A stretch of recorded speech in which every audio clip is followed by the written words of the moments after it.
Hi. What's up? We're a few minutes early, but it's all right. We're gonna go ahead and get started. How y'all doing? Happy Sunday. Happy Sunday. Hello, everybody. I see y'all coming in. I see y'all. What's up? Let me go ahead and do a quick hello to everybody. Let me get my phone right, y'all. Ooh, child, y'all. I took a good old power nap, honey. I slept for about 2 hours. I set my alarm so I can get my butt up, baby. Listen, I was tired. You hear me? I got up this morning. And I got up in there and got to cooking, honey. And I think I got up too early. I think that's what it was this morning. I got up a little bit too early. And baby, but I got in there and I cooked today. I cooked down today. Ooh, child. I cooked like my grandma showed me to cook today, y'all. Ooh, child. Okay. Let me tell y'all what I cooked today. I cooked some yellow rice. I cooked some stew beef and gravy, honey. I cooked me a pan of okra. I made me a little pan because my husband and son don't eat it. And then I made some of those flat string beans, okay? I made some field peas in my crock pot with some smoked turkey necks. Okay. Y'all. Y'all. Okay. Oh my God. And of course we got a little pound cake down there for dessert, which I ain't ate none of that and probably won't eat none today. Because I'm trying to watch this waistline, honey, because that sugar. But baby, we ate good today. Oh, and I made a little bit of macaroni and cheese, not the box shit, but like homemade. But since I do my yellow rice in my rice cooker, I don't stand over no rice. I have not cooked rice on the stove for it's been years. I bought me a rice cooker, and that is how I do it. I bought the yellow rice in the pack, and then I put it in my rice cooker, and I put some butter up in there, and I put that lid on it, baby, and press that button and walk away. I'm not about to stand over no rice, no ma'am. I have not cooked rice on the stove in years, and I'm happy. Yes, God, and it come out nice and fluffy, and it keeps your rice warm. A lot of people don't like rice cookers, but I do because it keeps your rice warm, and you can keep going back as many times as you want to. Yes, God. Somebody said they like the Italian green beans. Yeah, I do. My mama turned me on to the Italian green beans. I was like, what the hell kind of beans are these? And baby, she made some, and I've been making them ever since. And I love my son like them too, so I made them. And yeah, because they had to have some veggies because they don't eat okra, and I made meat okra. But baby, when I tell you, and then those beans in the crock pot, baby, because that's how my grandma taught her them field peas with the snaps and the smoked turkey necks. Oh my God, y'all, the whole house is just like lit today with that smell. But we ate good today. I cooked today, baby. You hear me? Yeah, somebody said they love some greens. Somebody said yes, Jesus, up against that yellow rice. Oh baby, okay. My ass got to get on the treadmill later too, because woo wee. All right, yes, guys. It said yummy. It sound good. Yes, and then I do the 5 cheese macaroni and cheese too, baby. I like my macaroni to be cheesy, and the cheese ratio and the cheese and noodle ratio got to be right. I don't like too many noodles and less cheese, and I don't like too much cheese and less noodles. It's got to be a perfect balance. But yeah, but let's get into it. Let me get my quick hellos in right quick. Y'all are in the building, honey. Y'all are here. Happy Sunday to everybody. Hope you guys have had a great day. Hope y'all ate good as well, honey. Thanks for being here, my mom, Linda Gamble. Terry Copeland is here. Shirley Terry's here. Terry Copeland, I already said, but hello again. Gloria Williams is here. SD Warren is here. Lorraine Tyler is here. Cassandra D is in the building. Artrell Palmer is here. Who else we got? Who else? Rose Armstead is here. Sylvia Blow is here. Babette Brooks is here. Caramel is here now. Versina McCrary is here. Kelly is here. Delilah T is here. Flower Bloom is here. Q is here. Lori Bell Carter is in the building. Thanks for being here. Deborah Johnson, Aries Girl Podcast. All right. As a content creator, you guys check her out and support. All right. Imprintitious is here. Joanna Williams is here. Flower Bloom, I think I said, but hello again. Imprintitious, Andretta Wiggins. I'm sorry. Rose Armstead. Miss Z is here. Stacy Lane is here. Miss Z is here. Velma Saddle is here. All right, Sexy Libra, she is here. She said she liked them Italian green beans, girl. Yes. Andretta Wiggins. Who else? Let's skip on down a little bit. Denise Slay is here. Chevelle Carter is here. Hi, Miss Cheryl H. Huff is here. Miss Z is here. True TV Podcast. That's another content creator. Check her out. Support. Okay. Thanks for being here, dear. Who else? Beautiful VIP T Flame. Hi. Thanks for being here, Delicia Dismuke. Aries Love, April Nicole, hi. Ty is here, Kim Jones is here, and we're at the bottom of the list. Let's get started, honey, because I know it's gonna be some more pouring in. But hello to everyone coming in, and thank you all for supporting. All right, Dinah Black, thanks for being here, dear. All right, so we are here for our Love and Marriage Huntsville. Just damn okay. Thanks for being here. I like your name. All right, so we are here for the season 8, episode 5 review for Love and Marriage Huntsville's. The title is Waiting to Ex-Wife. I don't know why they chose that name. That's a little cheesy, but we'll take it. All right. Okay, so the episode begins. It was a cliffhanger where Sonny and Moses had their sit-down conversation where Destiny and Moses had their sit-down conversation, child, where Destiny was sitting over there looking like a distressed ex-girlfriend, child. It was a hot damn mess, but that is where the episode picked up, and that is where we'll begin. All right. So the show picks up with Destiny, honey, calling Moses a liar in terms of the timeline of when he stopped fooling with her. All right. Why she's so pressed about it, I don't know. Now, this says that Destiny says to Moses, says that, do you know that this can be pulled up, right? You do know this can be pulled up, meaning her receipts, meaning she's been sitting on some receipts and she was waiting on him to say, oh, no, that never happened. Yes. So she was like, don't play with me because I got receipts. You do know that this can be pulled up, right? He was like, I don't give no fucks. So Moses then says, well, pull it up then. All right. Like, don't call my bluff. Don't threaten me with a good time. Pull them up if you got it. All right, so Destiny says, don't you try to play with me like that. Don't try to play me. And he was like, ain't nobody playing with you. Pull them up, shit, if you got them. All right, so Destiny says that I'm still her. And then Moses hits her back with, and I'm still him. Okay. So Destiny, she's sitting there, she's going, foul. That's just foul. That's foul. So Moses is telling Destiny, says that you never came to see me. All right. He said, put him up. All right, so Destiny goes on to say that I never came to see you. Moses said, no, you didn't. All right. So Destiny then comes back with, for 6 months. Oh, I'm sorry, for 8 months total. I came to see you every other weekend. Okay. Moses says, my birthday came in April and you did not come and see me. All right. And he said, I said, damn, D, you ain't gonna come and see me? Says that everything else is so important to you. Now, I got to thinking.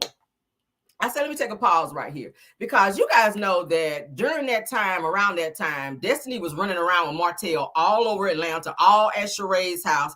I mean, she was everywhere else that she could be. So she had time to go and see him, but she made other things a priority for her. And he, of course, he followed her on social media. So he's been seeing her popping up in all these places in Atlanta and the surrounding area. Destiny was going to New York to some kind of play, remember? She was all over the damn place, but you did not make time for him. And that's what he was trying to tell her, because he see you on social media because you post every time you go somewhere.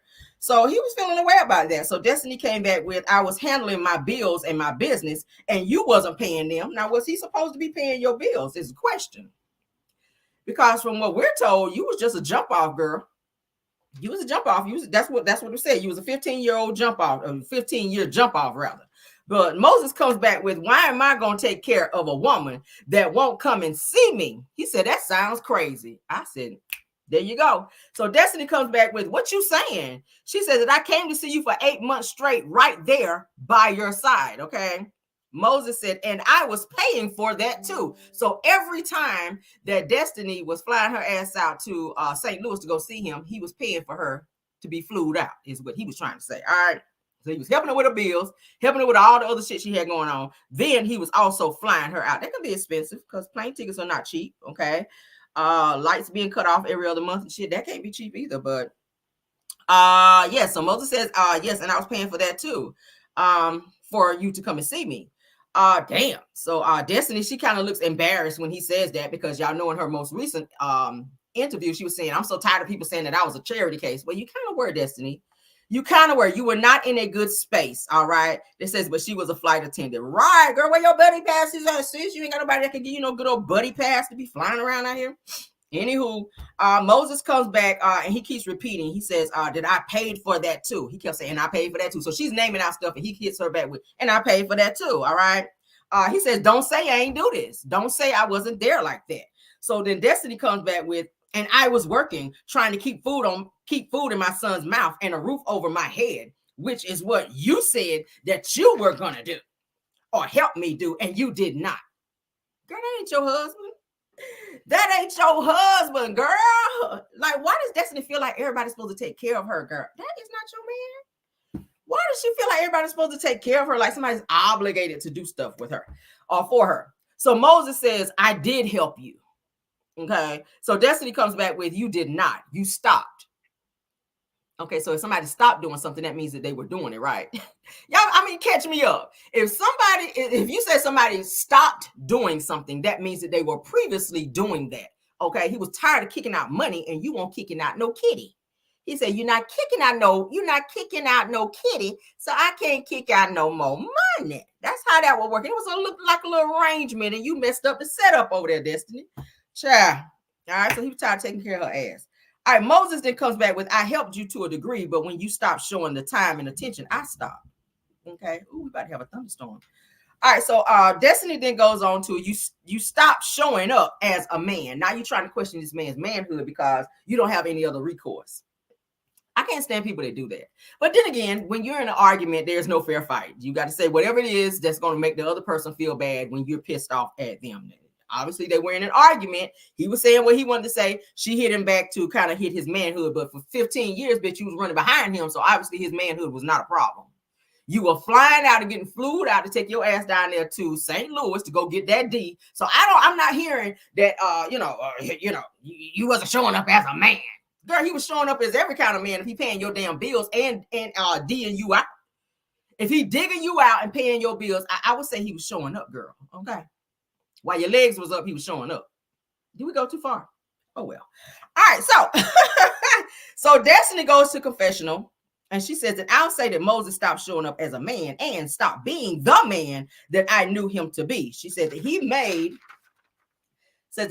me pull away, and there's some hurt there for my decision to move on without him. So now she admits finally that she's hurt by the situation of him moving on with Sonny. Okay, I said, there it is. When she said that, I'm hurt, because why do you have this much anger and vitriol towards this man sitting across from him? You came up in there with an attitude. Who just comes in a place with an attitude? You ain't had no conversation with this person. You ain't had no interaction whatsoever. You came in the door with a fucking attitude, and it's because you are still in your feelings for a decision that he made, that he, with every right, he had to make it. He had a right to make that decision. She says it was definitely, and I felt like it was definitely a get back. Okay. Or she felt like it was a get back. I'm sorry. So Destiny goes on to say to him, she says that all I asked you to do was step up and be a man. She says that that's all I asked from you. She says, you turn around and then you stab me in the back like this. How would he stab you? Okay. So Moses then returns and says that I ain't stabbed you in your back. So then Destiny says, yes, you did. Says that you're not going to tell me nothing. Says that you love bomb me. You named your son. You said you named your business after my son. You named your business law. Okay. Moses says no, justice. So Destiny said justice was the baby's name that we were going to have. Okay. So they had planned to have some child. You remember she mentioned in her interview that we just watched previously that she thought that she was pregnant by him and she was scared or whatever. He was excited whenever he found out that she may be pregnant. So they had already come up with the name before she even officially knew that she was pregnant. So weird. Well, not weird, but it shows that I guess that she wanted to have a child with him and he was excited as well. So Moses then says, well, it didn't happen. It didn't work out. Okay. So he's letting her know it didn't work out. It didn't happen. Move on. Move on. You always say you got this big D energy. Use that to move on and level up. Destiny said, oh, I don't never have a drought. That's what you said in your interview. I don't have no problem meeting nobody. I don't have no droughts. So why is it that you don't have a man in your life to be focused on and you still pulling up old text messages and stuff like this from this man? It looks weird. It looks stalkerish. It looks unhinged. It looks like you need to find something to do. It looks like you need to find something to do. I said yesterday, I'm not pulling up no old damn text messages. All right, so Destiny says it didn't happen because guess what? I didn't let it happen. Says that you wasn't ready to be a dad. I got something to say right there. It didn't happen because it wasn't supposed to happen, okay? Sometimes when you're unequally yoked with the person, destiny, at the time in your life, in that point in time, you weren't ready to be anybody else's mother again. You were barely able to take care of your son, who LeBerick was taking on more of the financial responsibility. You couldn't even afford to have your son any medical, dental, or none of that. LeBerick had to step up and take on that, okay? Because you weren't able to pay your part. You barely had a place to stay. You weren't working anywhere. You were struggling. And everybody and their mama was helping you out financially. So you didn't need to bring another baby into that situation anyway. So that maybe that was God's way of saying to you, look, I'm not going to put another child in this situation to have to struggle and suffer because you don't have your life together. You were still emotionally low-key attached to LB, and I feel like you should have never even been fooling with Moses again. I feel like he was a space filler for you while you were going through what you went through with LeBerick. After he left you, you felt lonely. And what do? You called up him. You called up Moses to come back up over there and fill that void and give you a little money on the side. That's what it was. And a lot of women are a lot of women do that. A lot of women are guilty for doing that. You get out of one relationship and it be toxic as hell, but then you go and you know this friend, somebody that you've been fooling with, you don't really want to be with them like that. And Destiny didn't really want to be with Moses. The perks of being with him was what she enjoyed. Like the money, she knew that she could get money out of him anytime she wanted to, and some occasional dick. What woman is going to turn that down? Okay. So she was not about to let that go. And that's what she kind of got used to. And it became a pattern of behavior for her. All right. So Moses comes back and says that you wasn't in a financial place. You were in an emotional place and you just wasn't there. Okay. Like I just said. They said that was for his money, right? So Destiny goes on to say that, and you knew that's when you spent the block, meaning that's when you came back and was getting the kitty. All right, so Moses says that I was there for you, believe it or not. All right, so Destiny says you was not.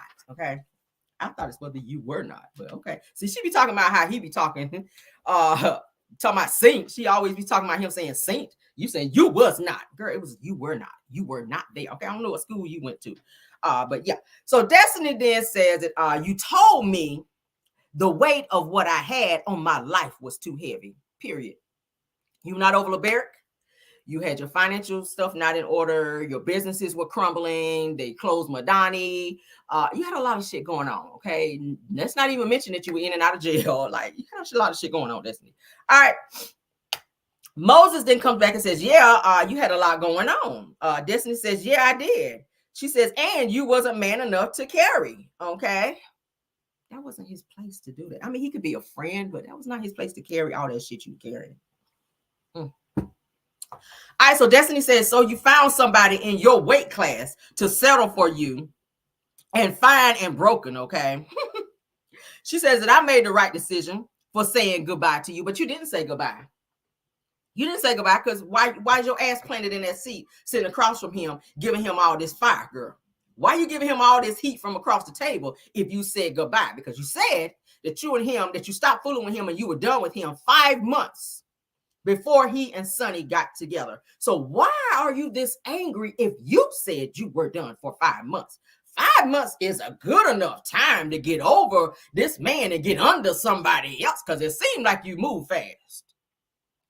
LeBerick walked out the front door and Moses walked right on back in that same door like that. That's what it's seeming like. Moses said, I'm here. She says, you not here. Okay. So I don't know what that meant when he said that. So Destiny then comes back and says that y'all really fell in love and that's what happened. Moses said, yeah, that's what happened. I mean, if they got married, obviously they were in love. Shit. I mean, I guess. Destiny says that I couldn't find out 2 days before you got married. So why is it that you feel like this man owe you all these explanations, Destiny, if you just said, like I said, that you were done with him for 5 months before that? Okay. I mean, are you mad because you weren't able to be a witness at the wedding? Or, I mean, what? Did you want to buy him a gift? Like, why are you this pressed, girl? You giving panini. All right. Moses then says that if somebody want to post their happiness, I mean, meaning, look, if we want to post our happiness, that's what it is. You don't get to control that. So Destiny then comes back with, you could have said, I'm making this move and I know it might be hurtful to you, but this is what I decided to do instead of waiting to tell me this. So y'all know once they got married, all right, because I follow them. I follow both of them. Once they got married, they posted a plethora of pictures of the two of them in their wedding when they got married. They were kissing. It was a whole lot. And she's sitting back watching this. Meanwhile, remember, she said she blocked them. So are you like Martel over there with a different page where you're kind of low-key stalking them from another page unbeknownst to them? Because if you stalk this person, how are you seeing all of these pictures and posts and all this and saying that they need to reach out to you before they post this shit? Like, how are you seeing all of this? Who's sending you all these posts and or pictures of them so that you can keep up with every single move that they make? That's what I want to know. Okay. Moses says, but like I said, so Destiny cuts him off and says, it ain't nothing to say. I'd have been like, what the fuck you talking to, girl? Moses then comes back with, okay, we both had your best interest at heart, meaning him and Sonny. Destiny said, no, you didn't. Moses then says, until after, he says, then we moved on. So Destiny says, you and your wife can go have a good life. You don't wish them that, girl. You don't wish that they go and have no good life. You wish that every negative thing that you can think of in your mind and anything to come would happen between the two of them. You don't wish them no happiness, and you know what? Stop it. So Moses then said, we is. I said, oh, come on, we is. It's all right. He says that we're having a good life. All right. So Destiny kind of gives him the look like, all right, bitch. So then Destiny hits back with, you're dismissed. Who are you to dismiss somebody? Okay. You met him there. If my memory serves me correct, he was already sitting there.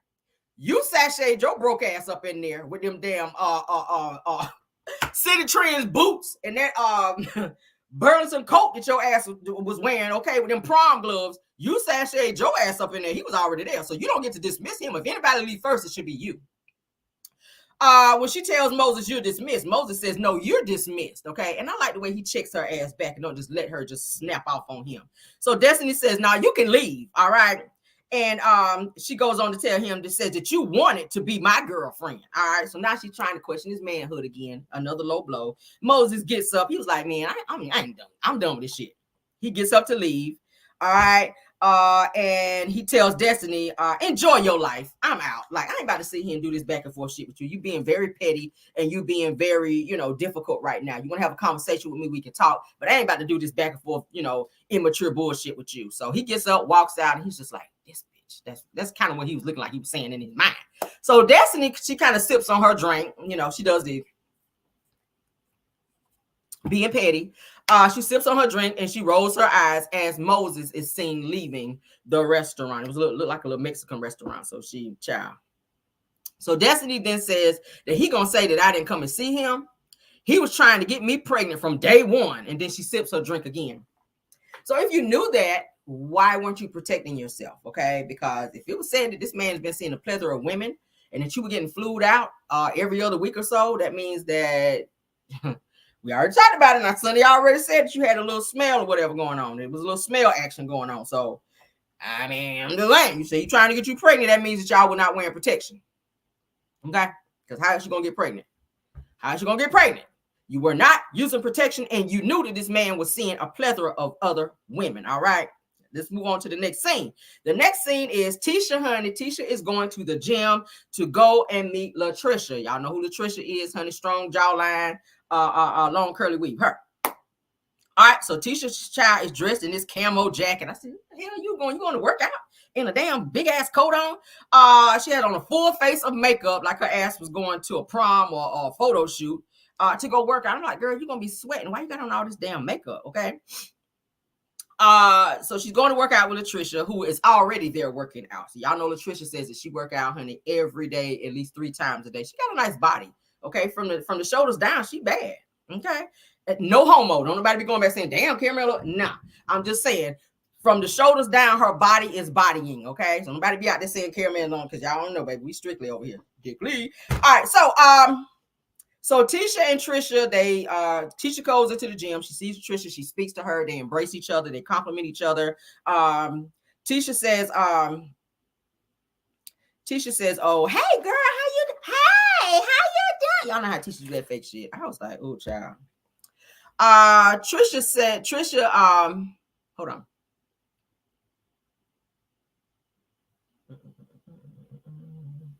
Okay, so they compliment each other, and Trisha is asking Tisha, hey, how you doing, girl? How you doing? Da, da, da. So Trisha says that she says that, hey, don't I know you? She says, yeah, we actually met you like once at Black before. She says, but girl, your body is body, and that's what Tisha is telling her. She says, and Tisha was like, yeah, girl, your body is body, and she just kept admiring her body. So Tisha then said that, well, I can't read my own writing, y'all. I be slinging these letters. Oh, she said, okay, hey, girl. She says, let's work out. She says, because I need my body to look like yours. All right. So Trish starts working Tisha out. Okay. I said, Tisha's so fake. Trisha starts working Tisha out. Tisha is struggling, y'all. Okay. Tisha is struggling because y'all know, baby, she just go to the doctor and just get nip, and tuck. All right. She don't be doing no working out. So Trisha is assisting Tisha working out. Tisha is like she's just struggling. All right. I was like, girl. So Tisha goes into a confessional and she says that I didn't expect the workout to be like this. I was like, girl, you just started. So after 2 minutes of working out, Tisha tells Trisha that she needs to go take a water break. I said, girl, you ain't did nothing but 2 squats up in here. Like, how you expect your body gonna be bodying with just 2 squats out here? Damn. So Tisha says that Destiny warned me about your workouts. Okay. She says, you from Huntsville? That's what she's asking Trisha. Trisha says, yeah. She says, I know Martel. I was like, what kind of answer was that? She said, yeah, I'm from. And why is it that when she mentions Martel, she always have this blushing look about her?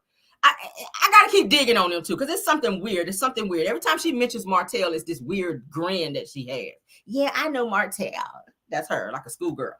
So Tisha says, oh, you went to high school with him, right? Trisha said, no, I went to school with his brother. So then Tisha says that we were always told about them Hope boys that Martel was the good one and that his brother was the bad one. Well, they told you the truth. Both of them really bad because Martel, he's just as bad. He just hide his. Okay.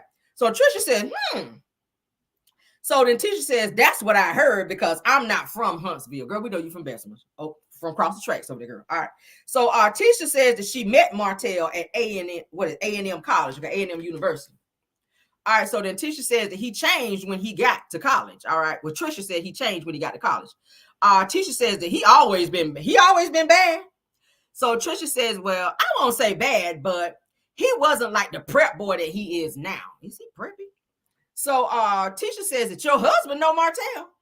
Trisha said no. She said that they have small talk about Martel. Okay, so they start to have small talk about Martel. And Ken being from Huntsville, Ken being her fiance. All right. So Tisha says, I know Marceau knows your husband, right? Trisha says he knows my ex-husband. So Tisha looks like ex-husband. Like, where'd that come from? So Tisha said, oh shit. So Trisha says that he don't know my current future husband. All right. So Tisha says, oh, so you're engaged? So y'all know Tisha like always get up in other people's business so she can have a little leverage. All right. So Trisha says, yes, quite interesting because I am not quite divorced. All right. I wouldn't have told Tisha that. I would not have told Tisha that because that's going to be her one up on Trisha, that this girl is out here with a whole husband and a boyfriend on the side. All right. Because she's going to tell everybody else that shit. All right. So then Tisha says it. So you have a situationship going on, right?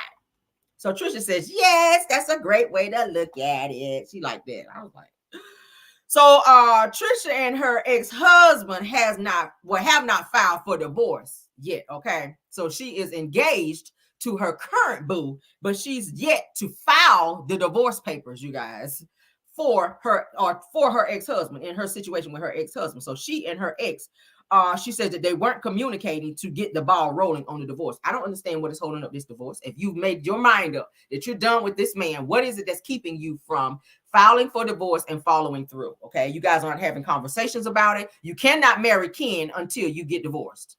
I mean, you can if you want to go to jail. That's called bigamy. But you found a man who is supportive of you and who's accepted your child. So why is it that you are not following through to give this man what he's asking you for? He wants to take your hand in marriage. You guys have been dating for quite some time, but you have not fixed your situation prior to him.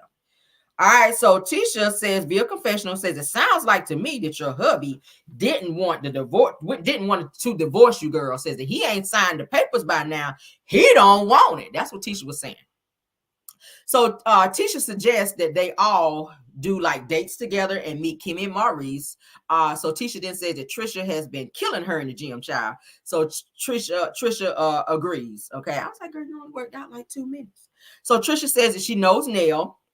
And Trisha says that she is related to Nell as well. Okay, I didn't know that. So Tisha says Nell is one of the older generation, but she looks good. All right. She says it. Tell us your secret, girl. So she tried to throw a little shade in there, but she did try to give Nell a little underhanded compliment right there. So Tisha says, is Nell? She said Nell is like 60, but she's not. She said Nell ain't quite 60, but she's knocking on it. Says that she's going. I'm gonna go Google her to see how old she really is. Girl, you invested too much. All right. Go Google and see when y'all get them liens off their property. That's what you can Google. Oops, did I say that? Too late. All right. So anyway, so Tisha says that I hope that you ain't feisty and like to argue like her, meaning Nell. That's what she's telling Trisha. She says that Nell like to get all up in your face. So Trisha says, not in mine, she won't. I said, uh-oh. Trisha look like her ass is low-key crazy. Trisha look like she crazy. Okay, she like she done been to prison, to the penitentiary a few times. Her ass crazy. All right, so Trisha says, not mine, she won't. So Tisha says that that she liked Trisha's attitude. She's like, oh, I like your attitude, girl. So Tisha asked Trisha if she knows Stormy. So Trisha says, yes. Says that we are very close. Me and Stormy, we're very close. All right, so she says, and she says that she went to school with Courtney. So Trisha says she went to school with Courtney and says that Stormy was actually her hairdresser, and then they became friends after that, okay? So Tisha says, so you're close to Stormy? So you're close with Stormy? She says that I got to get another trainer. She was trying to act like she was joking, but you know, she and Stormy, they're not really feeling each other because y'all remember at the reunion where Tisha was kind of going in hard and threw out that whole pill comment telling Stormy she need to get off the pills and all this. So they really are not friends. And of course, the fact that Stormy continues to call Marceau a bitch. All right. So they're having this little, you know, it's kind of tense between the two of them right now. So Trisha says that I had drinks with Stormy the other day trying to get a feel for you, knowing that she was going to meet Tisha that day. All right. She says that I didn't want to prejudge you. So Trisha says that, so Tisha says, well, what do you feel then? What you feel about me? So Trisha says, well, you're sweet. You're the sweetest, actually. She says that I want to get to know you if I'm going to be training you. She says, that's just fine. Okay. She said, that's just me, rather. So Tisha says that I don't care if Stormy is friends with Trisha. She said that in confessional. I don't care if Stormy is friends with Trisha. She says, as long as she gets my body tight and right, and we're fine. Okay. So that's what she's saying about Trisha. So Tisha says to Trisha, she says to save my number so that we can keep training. She says, because this is meant to be. All right. So they kind of hug it out and Tisha leaves. All right. Next scene is Mel, Lauren, Shanita, Brittany, and their friends. All right. So they're all dressed in these matching pink pajamas, which I thought was so cute. Because y'all know Mel always like to have little sleepovers and little girl time. All right. So they're all coming downstairs when Shanita is at the front door at Mel's house. They're all at Mel's house with another friend that she brought with her, okay? And they're having, like I said, this nice little cute sleepover with Mel. Got everything laid out. She's so detailed, and I like that about her, okay? So Mel takes the girls in this room where there's these pictures hanging from the ceiling from them, pictures that they took as friends. And they're like, oh my God, this is nice, Mel, girl. You thought of everything, okay? I was like, that's so cute. So Shanita says Mel says you're better than a man. Says I've never had a man do this for me. Says Mel is going to pamper her friends. All right. So they all sit and have drinks, and then they have like these wine glasses with this cute little pink cotton candy in it. You could tell that they really, really, really took some time. And Mel really took some thought into the decorations or whatever, okay? They had like cotton candy drinks and all that. So they're sitting down, get ready to have a conversation. Melody goes via confessional, child. She had on her little dress, honey, with the little bat wings on it. I said, okay, man, sir, with the purple. So Melody said that it's no secret that the ladies see that I would be a great catch for anyone. So because of that, she says that they keep trying to make me a catch for somebody, meaning they keep trying to hook her up with somebody. They want her to move on and start dating. She says they talk about who I should date and marry. So that will be the topic of discussion. So she kind of rolls her eyes like that. All right. So y'all know they all getting together, honey, for this girl talk. And they're trying to, you know, talk Melody into kind of moving along. Thanks for being PK Jar. So they discussed going to Africa when Melody says that she would take some of her skincare stuff with them when they go. So Shanita mentions a charity in Africa, which we all now know that to be the water project that they were working on. Okay. So Melody says that she's excited to be a part of the international charity work because Melody does charity work all the time. All right. So she's very much so familiar with doing that. So Shanita says that going to Africa to do charity work is good for the soul, and that she says, and plus that she can find her a man when she gets there. So she starts laughing, and Melody kind of looks like, yeah, no. So Melody says, an African man. So Shanita says, Mel is a deflect queen. Okay. It says the Mel is the deflect queen. Okay. So they're all sitting at the table and they're putting on the skincare products, honey. They're laughing and smiling and carrying on. So Shanita says that Mel is so picky when it comes to men. So she says that Mel says that I don't like his teeth. Says that he's got a missing side tooth. Now I'm all about that too. You got to have your teeth looking nice out here. Don't be out here with missing teeth and all that. That's not sexy, okay? That's not sexy out here, all right? So Melody says, so you trying to hook me up with a dude with a missing side tooth? Because y'all know Martel teeth was fucked up when Mel met him. If y'all look at old pictures of Martel, and I dug up some, y'all. I ain't going to show them today. But Martel has some fucked up teeth. Melody got his teeth fixed, okay? His teeth was messed up. His hairline was messed up. Melody like rebuilt Martel.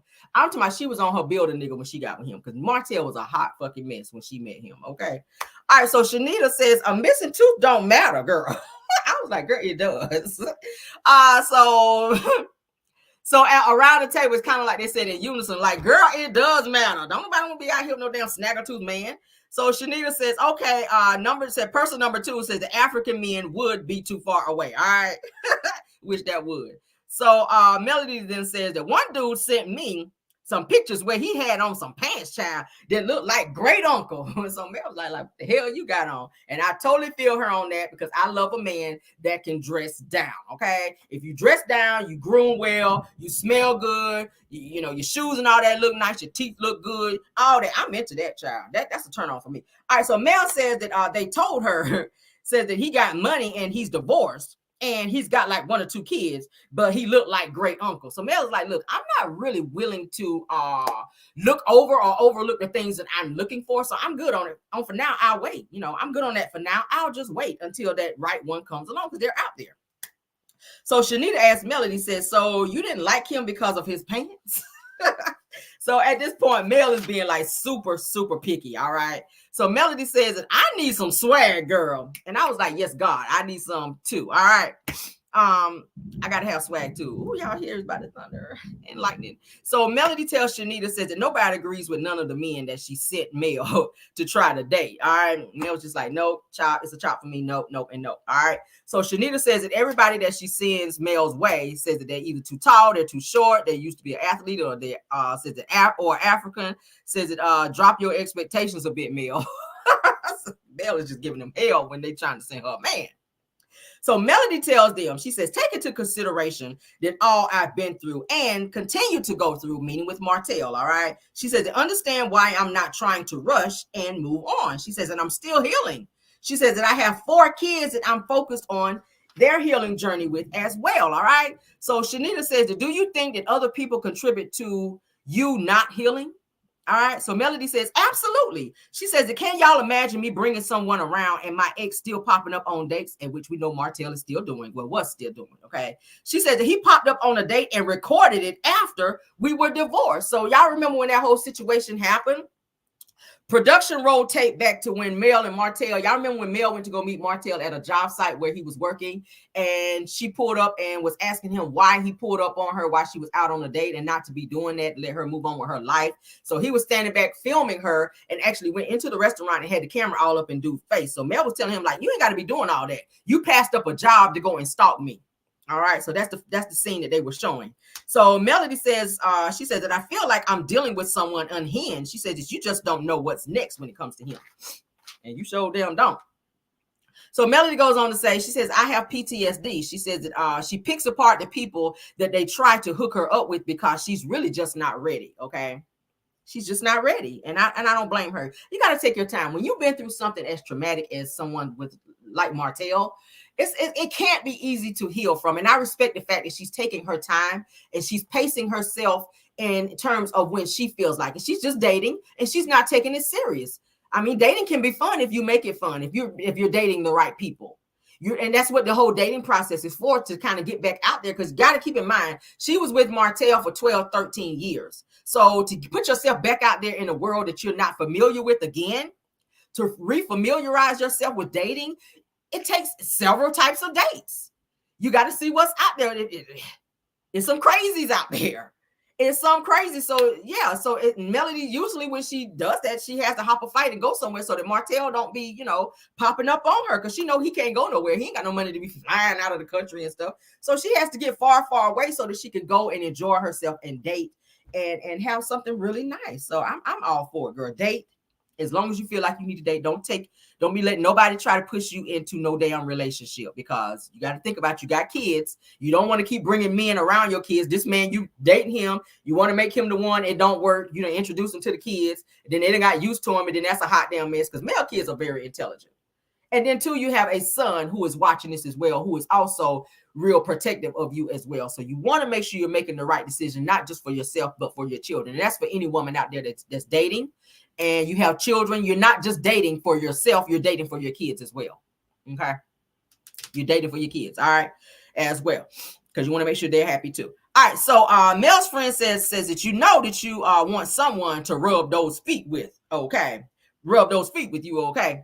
So they go into another room that's set up to where they get ready to eat. Melody has the name plates, the names on the plate set, so that they'll know where they're sitting. So they have assigned seating. All right. She got everything laid out very detailed. Like I said, very cute. She took some time into the decorations. All right. So Shanita says that Mel and the girls have a discussion about dating. All right. So they get ready to have a discussion about dating. Melody says that she feels like she can't date because of what Martel might do. So that is what she's telling them. All right. So Shanita tells Mel to stop putting yourself in situations to be hurt and stay away from people who contribute to it. I agree.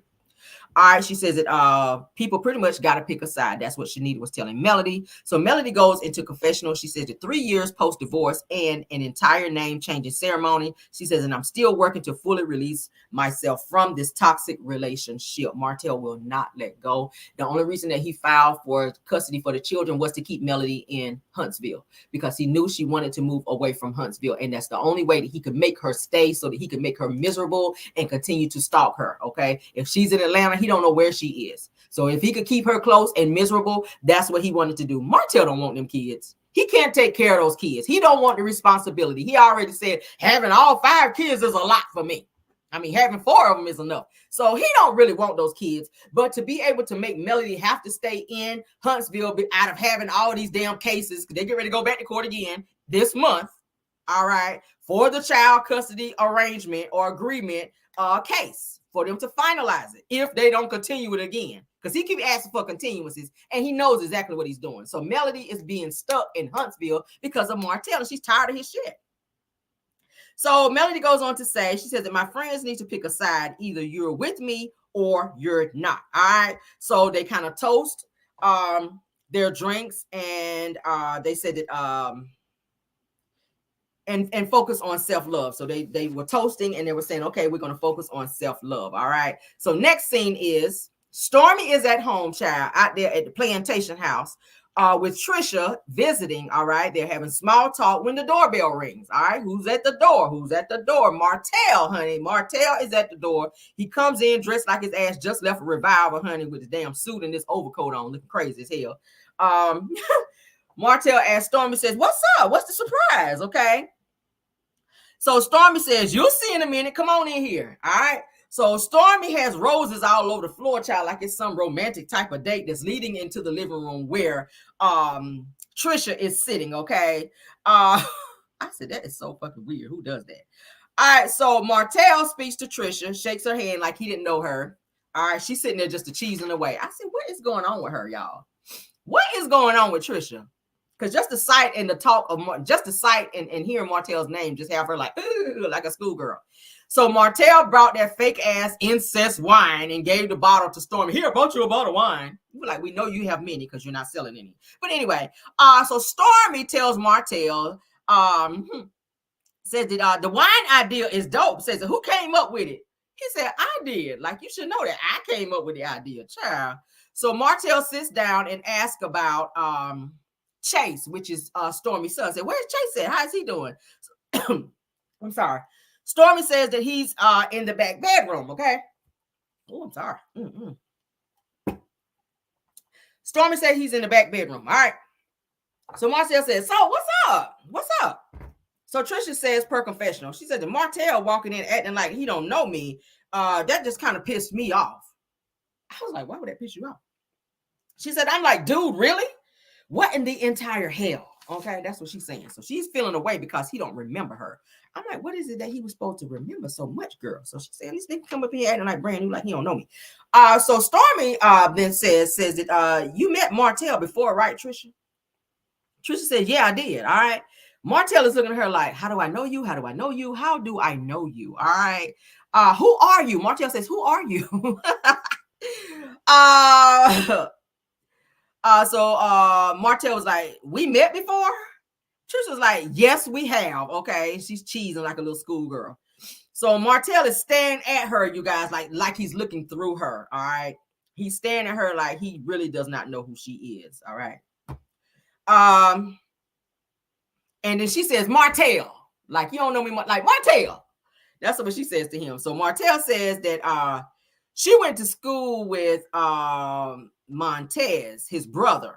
Okay. So Stormy is looking like, what is going on here? Like, because the energy between the two of them was just kind of off. Like, they were too giddy. They were too smiley. Martel was just like real blushy. It was weird, y'all. Something happened between the two of them. All right. So Trisha says that she hasn't seen Martel since her daughter was born, or maybe a little bit after. So Trisha, like I said, she's grinning, like she's reminiscing about something that happened between her and Martel. I feel like they slept together somewhere down the line. So Martel is acting all goofy. He's like, this him. I was like, his goofy ass, why is he acting like that? Laughing like his broke wrist ass was up over there, you know, like he ready to come out the closet on somebody's ass. So I was like, Martel. So Martel says, damn. He said, my brother's good, because she was asking, how's your brother? Trisha was asking Martel, how's your brother? Martel said, damn, you know, my brother's good. Says, well, not as good as he should be. Says that he's actually incarcerated again. He says that he can't get it right, you know. Says that I was almost in there with him wholeheartedly. That's what he said. Well, you was in there with him because your ass was locked up. He said, so good to see you, though. Okay. So now all of a sudden you remember her after she done told you she went to school with your brother. So he says, so what's up? So Stormy says, she starts to feel suspicious with Trisha and Martel, and the way Trisha was blushing, because Stormy was kind of looking back and forth like, what's going on? Like, something's weird between y'all. So Stormy asked Martel, why are y'all so weird right now? Okay. So Martel says that he didn't recognize her, says it's been a few years. All right. Boy, you don't recognize that jawline. Let me stop. All right. So Stormy says that, is it more to this story? Okay. Somebody said, who is Trisha? Trisha is the new girl on the show. Okay.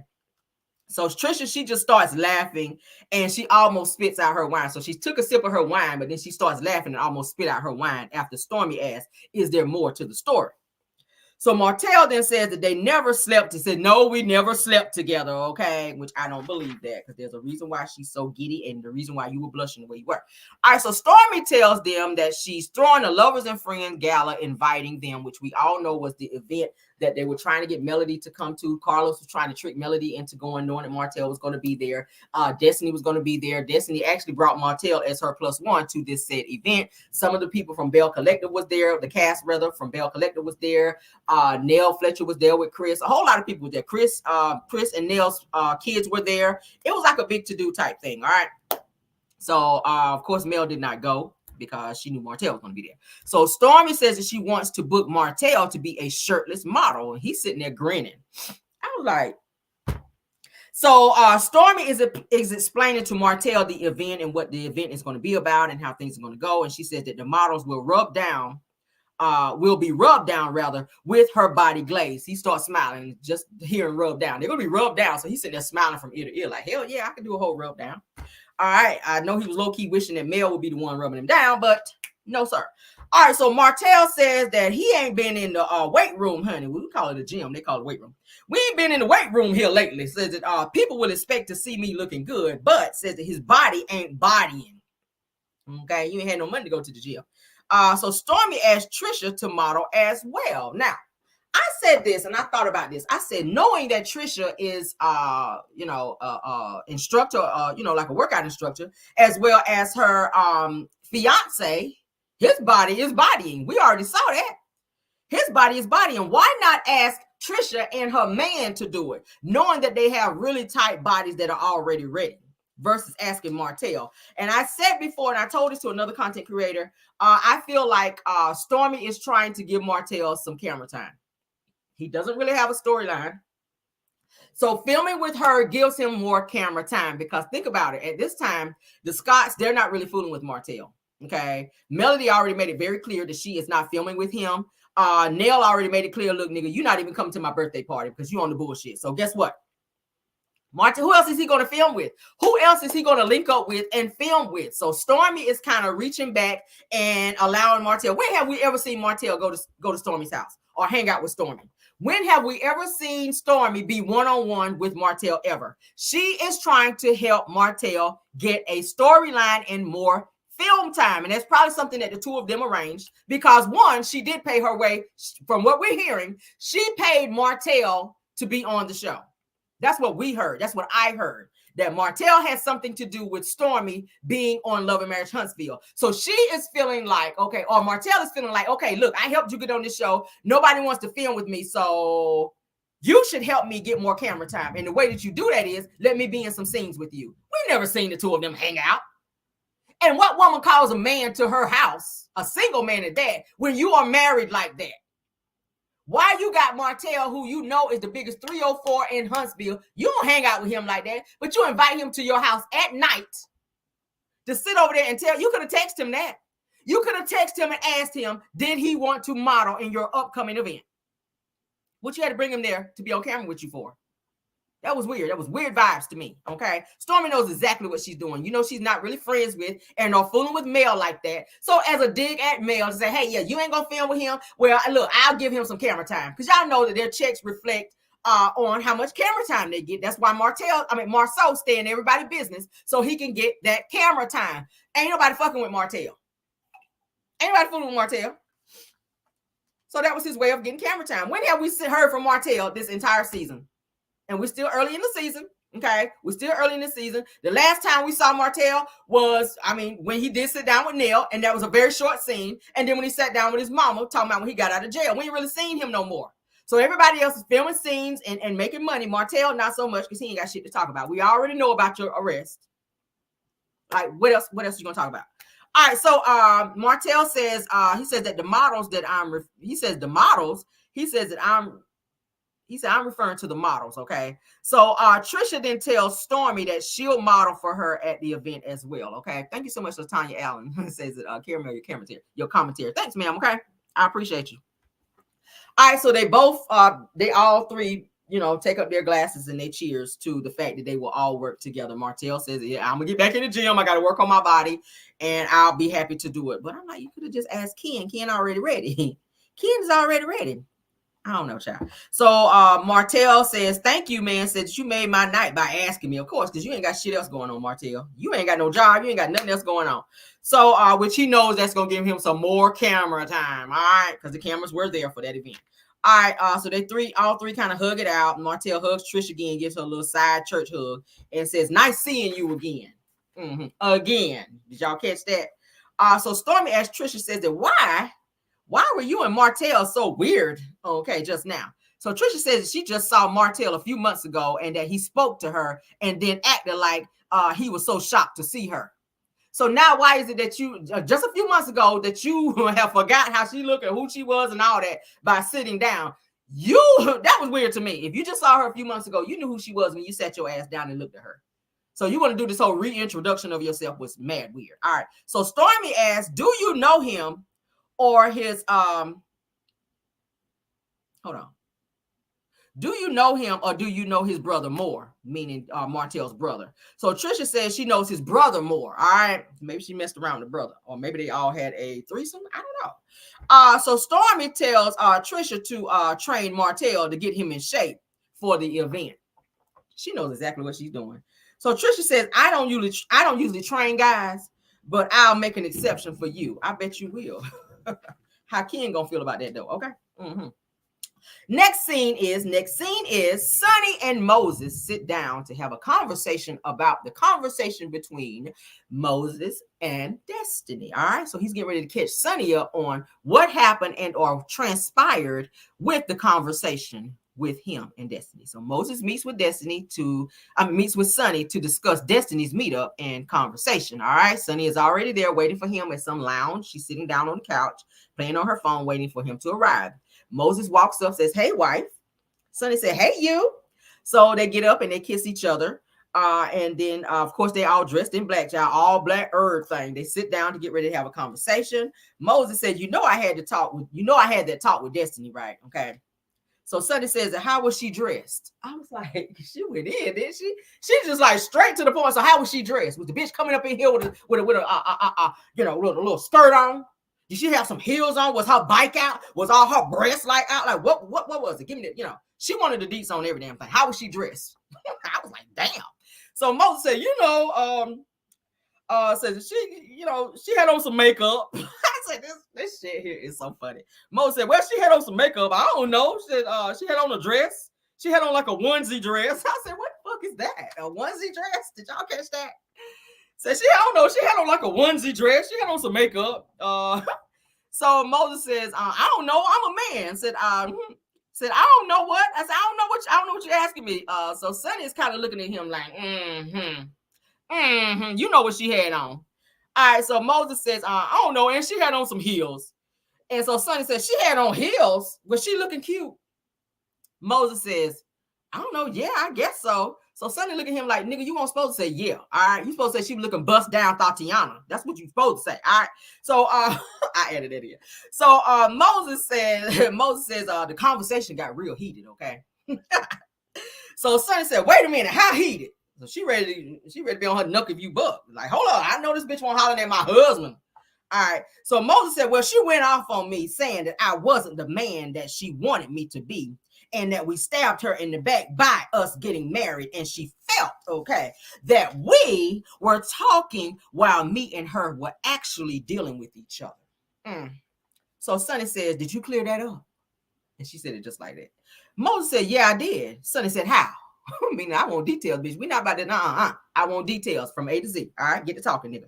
All right, so Moses says, I told her that we had her best interest and that she went on with that she was my friend. She went on to say that she was my friend, meaning Sonny was her friend. All right. So Sonny says she can't tell you 5 things about me. She can't tell you where I live. She can't tell you none of my other friends. Says that how you someone's friend, and if you were somebody's friend that you would know something about them. She said I was never your friend. Let's be clear. All right. So she made it very clear several times that she and Destiny were not friends.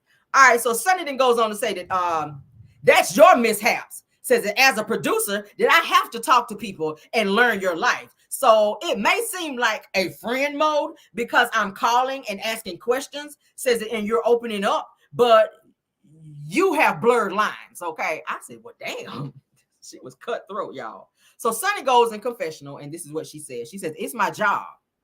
She doesn't even know my middle name. She says that there's never any give or take. She says that it was me giving her advice. She said that me pouring into her. What did you pour into me ever? All right. She was snapping. She says that I have enough friends. I said, okay, girl. So Sonny then goes on to say, so she felt like I stabbed her in the back. So she's talking to Moses. Moses said, yeah, that's what she had said. I said, no, I had said. So Sonny says, but all those years, you were a side chick, getting flown in and out and getting humped on, okay? And then getting flown back out. I was like, what? That shit didn't go down. I said, damn, Sonny.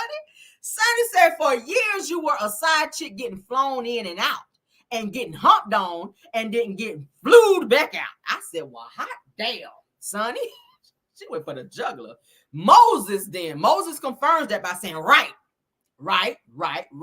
So it's given that you were a side chick type situationship, Destiny. Okay, because Sonny said, let's not act like it was some long-lasting relationship. Says that when you were in the call log while the main chick was here. Says that stop saying that you had a 15-year-long relationship when you didn't. Okay? She said that you were getting put in a hotel room and then flew back out after the weekend. She goes on to say that she says that you're not healed, but she said that she got out of a divorce. She says and that she claims so bad. She says that you shouldn't have been in a relationship in the first place as fast as you were, Destiny. She says, and then putting it out there, says that she wanted you, meaning Moses, to come and save her. I said, damn, she was on Destiny's ass. So Moses says, that's what I had told her. Okay. She says that I'm not healed and that she lost my brother and that my sister talking about that she says that I'm not healed because I lost my brother and my sister and my granny. Okay. He says that I use that as motivation and she ain't healed from her divorce and that she started going off. All right. So Sonny says that that has nothing to do with you. Okay. She was like real. I was like, shit. So that's making me feel like she did not want him to have that conversation with her, period. She didn't want him around her. I was just like, damn. So Moses said that she said a lot of other stuff, but I don't argue with no female. All right. So Sonny said no, because that's not your place to do that. All right. So Sonny then goes on to say, says that that's my place to do. She says that I see I probably needed to be there during that time, during that conversation. That would have been a fight up in that child. So Moses said, yes, I was letting you know how it went so that you'll know, what had happened or whatever. All right. So Sonny says that all we can do is move forward and focus on us and our love, our relationship, and our marriage. Okay, she says, and Destiny will just have to deal with it. I said, well, damn. So Moses says that when I went to go and meet with Destiny, I forgot to wear my ring. Sonny looks like, the hell you mean you forgot to wear your ring? Where the fuck was your ring at? Okay, you should have had on your ring. All right, you should have been on your Beyonce. The whole time while your ass was sitting at the table, you should have been on this shit here. That's the way she was looking at him, y'all. So Sonny says, oh, you forgot to wear your ring. Oh, okay. How convenient. That's what she tells him. So Moses said, I just wanted to let you know that, okay? And he had like this little nervous laugh, all right? I don't know if he thought Sonny was going to cuss him the hell out. So Sonny says, so you was on a date with your ex-girlfriend? And you know that she was looking for that ring, right? You know that, right? You know she was looking for that ring. So Sonny said that you should have been like, yeah, it's right here in your face. And she put her hand up like in his face, showing him. And she said that that's what I'm going to do when I see her. I'm gonna put my ring up in her face to let her know, like, I'm the wife. All right. So Sonny says that you make sure you keep that damn ring on, though. All right.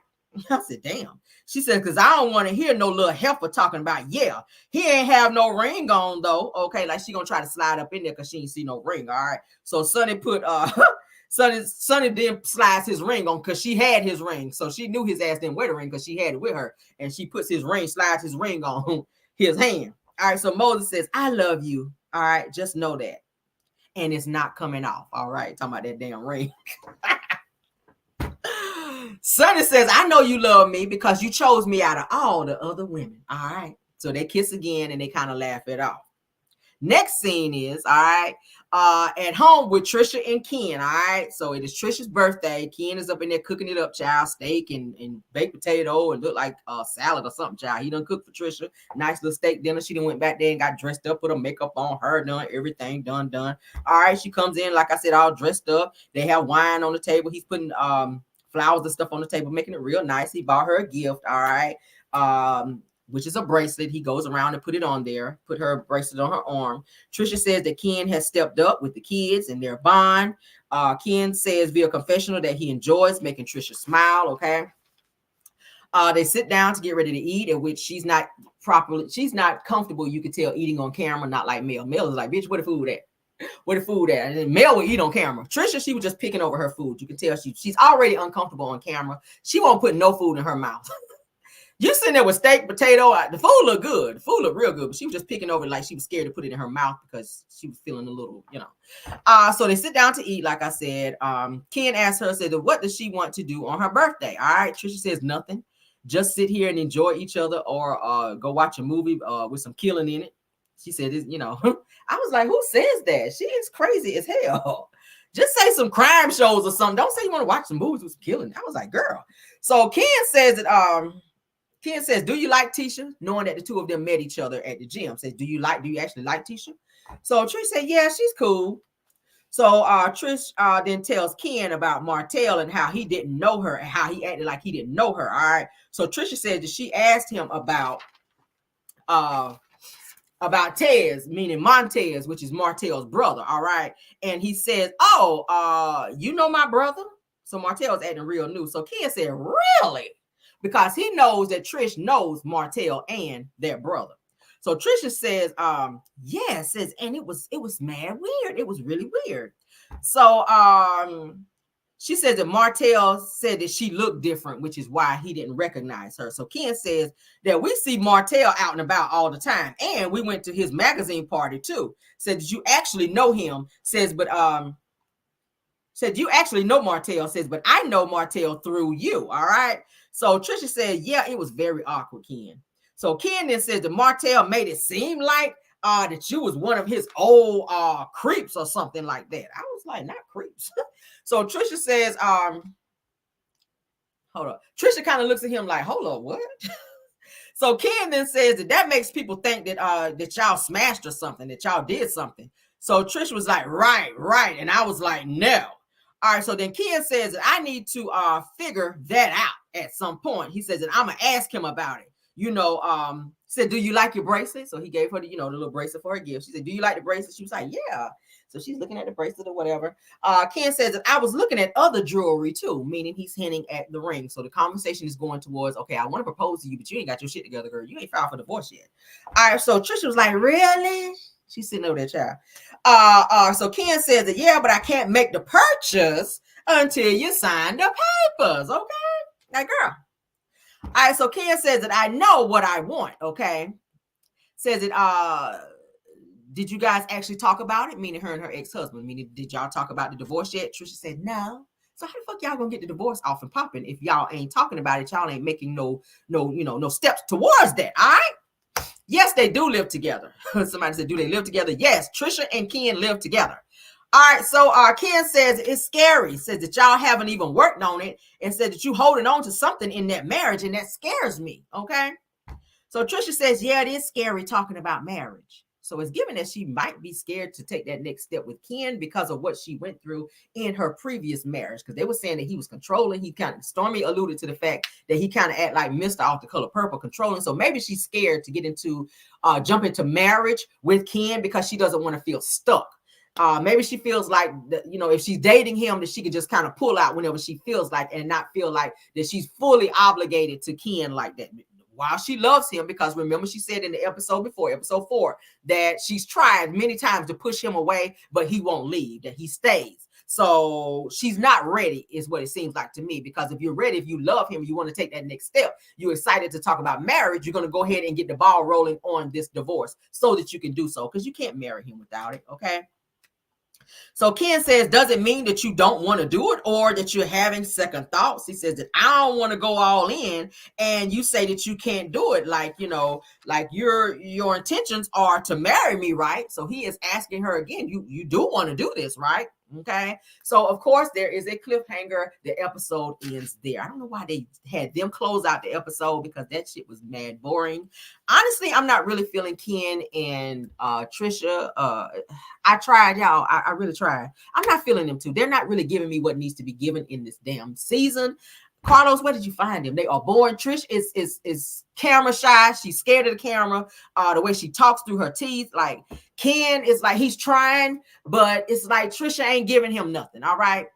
I'm just not feeling them. All right. But that's the end of the episode. Let's get into what's going to happen on the next episode, which will be episode 6. Okay. Somebody said, me either, Rail. Me either. I'm just not. I tried, y'all. I'm really trying.